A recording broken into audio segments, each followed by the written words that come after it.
Dans ma dernière vidéo, je t'emmène en Thaïlande. Je suis arrivé à Phuket, j'ai sillonné l'île de Koh Lanta et exploré les paysages époustouflants de Krabi. Mon objectif était de te faire vivre ce voyage à travers mes yeux, de t'immerger dans la splendeur des paysages thaïlandais et de partager les délices de la cuisine locale tout en conservant un mode de vie sain. Maintenir l'équilibre entre découverte d'une culture et bien-être physique n'est pas une mince affaire, mais c'est mon défi. Prépare-toi à embarquer de nouveau avec moi et à partir à la découverte des îles paradisiaques de Koh Samui, Koh Phangan et Koh Tao. Et en parlant de découverte, je vais en faire quelques-unes qui vont me donner des sueurs froides. Ensuite, on s'envolera vers Bangkok pour finalement terminer le périple à Chiang Mai dans le nord du pays. Mais pour l'instant, je me trouve sur le lac de Ratchaprapha, dans le parc national de Khao Sok. C'est un endroit magique, isolé du reste du monde où le temps semble s'être arrêté. La beauté de cet endroit est indescriptible et je suis impatient de partager chaque instant de cette aventure avec toi.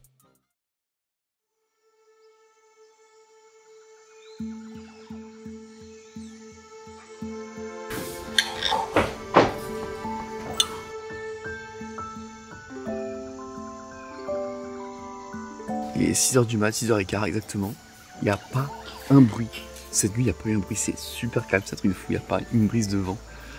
Et c'est vraiment stylé de se réveiller là-dessus. Avec les nuages, la brume et tout là qui flotte au-dessus. Ça donne vraiment une ambiance mystique un petit peu. Putain, c'est chaud. En attendant, pour se réveiller, petit café. Avant de partir, je sens que ça va être une bonne journée.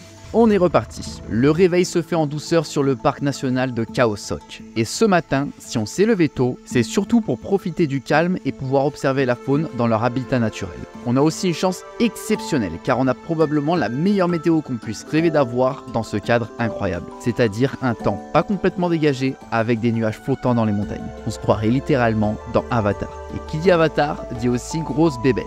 Et là, on s'apprête à en voir des sacrées grosses. Nous sommes dans l'exploration de la grotte où apparemment il y a des chauves-souris, des gros lézards et d'autres trucs pas très cool. Si t'es arachnophobe, un conseil, ne viens pas là. C'est tout ce que je peux te dire. Bon, en vrai, elles ont pas l'air bien méchantes, si tu veux mon avis. C'est plus nous qui les dérangeons qu'autre chose.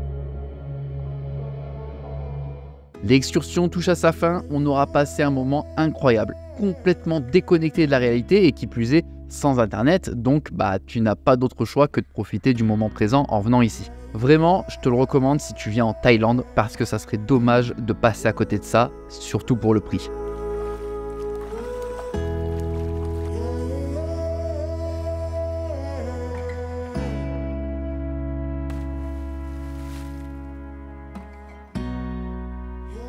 Le lendemain, nous voici arrivés sur la partie sud-est de la Thaïlande et on a débarqué sur Koh Samui. Alors, ça a du charme, on a le côté île paradisiaque auquel on pense quand on imagine les plages de la Thaïlande, mais je vais pas te mentir, on ressent le côté un petit peu plus touristique de la Thaïlande. Et moi, forcément, je suis moins fan. Après, attention, ça reste incroyable, c'est quand même à faire et ça ne nous a certainement pas empêché de profiter à fond. On a donc passé 3 jours et 2 nuits sur cette île pour s'y balader et forcément faire pas mal de marches. Bon je te fais pas un dessin, tu sais maintenant ce que j'en pense de la marche, je t'en parle très souvent sur mes vidéos. Mais vraiment, quand tu voyages comme ça, profites-en pour te balader le plus possible à pied. D'une part, ça te permet de prendre le temps de découvrir, et ensuite, ça te permet aussi de brûler pas mal de calories en même temps.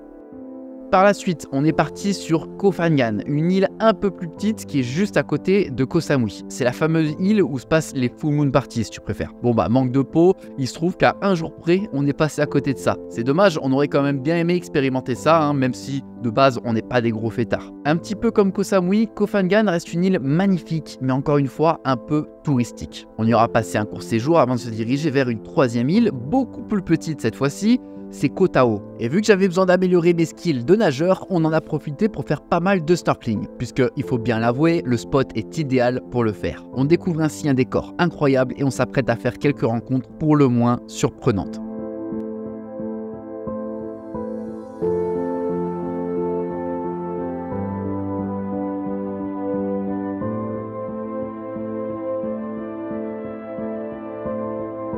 On en aura bien profité, il est maintenant temps de retourner à la civilisation. Cap sur Bangkok. Alors, que dire de Bangkok? Soit tu adores, soit tu détestes. Parce que, faut bien l'avouer, on se retrouve vite dans une ville gigantesque qui peut sembler chaotique aux premiers abords. Mais cela dit, j'ai rarement vu une ville aussi vivante que celle-ci.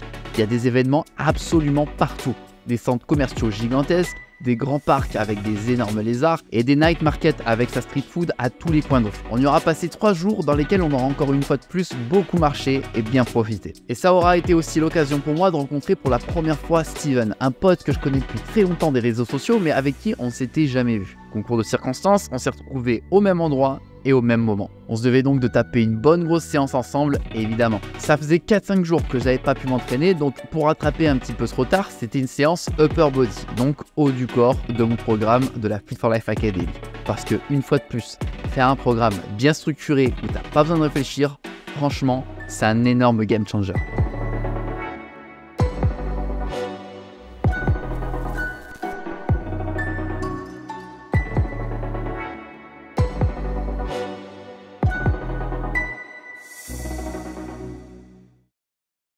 Nous voici arrivés à notre destination finale, Chiang Mai, une ville au nord de la Thaïlande dans laquelle on a déjà eu l'occasion de passer quelques mois en début d'année. On est littéralement tombé amoureux de cette ville. Pas trop de touristes, un coût de la vie beaucoup moins élevé, un mode de vie sain et une bonne salle de sport. Ah, ça fait du bien de reprendre les bons entraînements. Il faut savoir que ici, vu que je m'entraîne à 90% du temps dans une salle de CrossFit, je suis revenu vraiment à la base. Ça veut dire que je m'entraîne soit juste avec des charges libres, soit avec des élastiques, ou sinon voilà, je me fais pas mal de WOD un petit peu cardio. Je fais beaucoup de street lifting, donc dips, traction, pas mal de squats aussi. Ça fait plaisir et franchement il n'y a pas besoin de beaucoup plus en fait. C'est là que je vois qu'en fait si on s'en tient à l'essentiel, franchement ça suffit largement. Alors ce qu'il faut savoir c'est qu'on était déjà venu 5 mois en début d'année. Donc on connaît cette ville et on adore cette ville. Pourquoi? Parce que le climat il est top pour pouvoir bosser. Il y a beaucoup de digital nomades comme nous et ça reste une ville assez grande. C'est pas très grand, ça doit être aussi grand que Clermont-Ferrand, tu vois, voire un poil plus petit. Mais du coup tu as un petit peu tout le confort de la ville, tu vois, tu as tout qui est accessible, il y a plein de salles de sport, il y a plein de choses bien pour manger, franchement. C'est beaucoup moins cher parce que c'est le nord de la Thaïlande, donc franchement on est sur à peu près 30% moins cher que tout le sud de la Thaïlande, donc ça c'est top et voilà, c'est tout, le climat il est top, on est trop bien, on a nos repères et tout.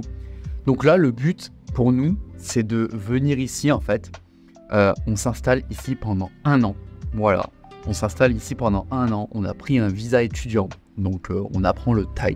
Alors je te le dis clairement, le but du visa, c'est, voilà, ils font leur business avec, mais c'est juste pour pouvoir rester en fait, parce que sinon, tu n'as pas de visa qui te permet de rester aussi longtemps. C'est des visas touristes de 2 mois, il faut sortir du pays, re-rentrer, etc. Donc là, on est tranquille pendant 1 an. Le but, c'est de charbonner un maximum, d'être stable au niveau des entraînements, stable au niveau de la diète, stable au niveau du travail, enfin même mieux que ça, même tout améliorer en fait. Et on sait qu'ici, justement, on a tous les outils nécessaires pour le faire. On est bien entouré, on connaît un petit peu de monde. Donc voilà, c'est cool. On a le côté nature aussi. On est quand même proche de la montagne. Il y a pas mal de forêts, de nature. J'ai acheté une moto aussi, donc on sait qu'on peut bouger un petit peu aux alentours. Donc vraiment, là, voilà, on est set-up pour l'année à venir. Le projet, c'est de bouger, justement, un petit peu dans l'Asie. Et d'ailleurs, on repart d'ores et déjà au Vietnam, on va le traverser du sud jusqu'au nord, donc on va partir là dans les prochains jours, donc ça j'ai vraiment hâte.